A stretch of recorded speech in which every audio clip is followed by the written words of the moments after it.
महाराष्ट्र आणि गोवा बार कौन्सिलच्या 2026च्या निवडणुकीचे रणशिंग फुंकले गेले आहे।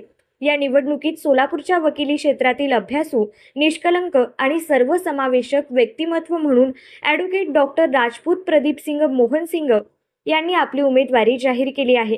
गेल्या 28 वर्षांपासून सोलापूर जिल्हा व सत्र न्यायालयात वकिली करताना त्यांनी कायदे क्षेत्रात भरीव योगदान दिले आहे। यासोबतच पोलीस प्रशिक्षण केंद्रात 7 वर्षे विधी अधिकारी म्हणून शिस्तबद्ध सेवा बजावली। इतकेच नव्हे तर दयानंद विधी महाविद्यालयात तब्बल 16 वर्षे मानद प्राध्यापक म्हणून त्यांनी शेकडो विद्यार्थ्यांना आणि नव्या वकिलांना कायद्याचे धडे दिले। प्रशासकीय कामकाजातही त्यांचा मोठा अनुभव आहे।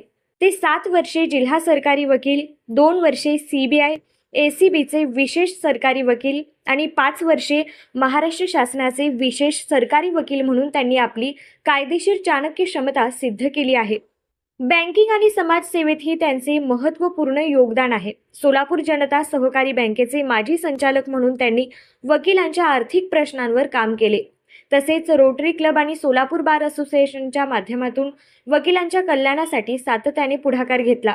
नव्याने लागू झालेल्या BNS, BNSS आणि BSA या कायद्यांची माहिती वकिलांना सोप्या भाषेत मिळावी यासाठी त्यांनी राजपूत पॉकेट बुक ही उपयुक्त पुस्तिका तयार करून विनामूल्य वितरित केली।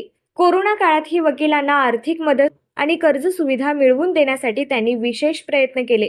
दरम्यान महाराष्ट्र गोवा बार कौन्सिल निवडणुकीसाठी 24 मार्च 2026 रोजी सकाळी 9 ते सायंकाळी 6 या वेळेत मतदान होणार आहे। या निवडणुकीत ॲडव्होकेट डॉक्टर राजपूत प्रदीपसिंग मोहनसिंग यांचा अनुक्रमांक 111 आहे। वकिलांचे प्रलंबित प्रश्न सोडवण्यासाठी आणि वकिली पेशाची प्रतिष्ठा अधिक उंचावण्यासाठी त्यांना प्रथम पसंतीचे मत देऊन विजयी करण्याचे आवाहन समर्थकांकडून करण्यात येत आहे।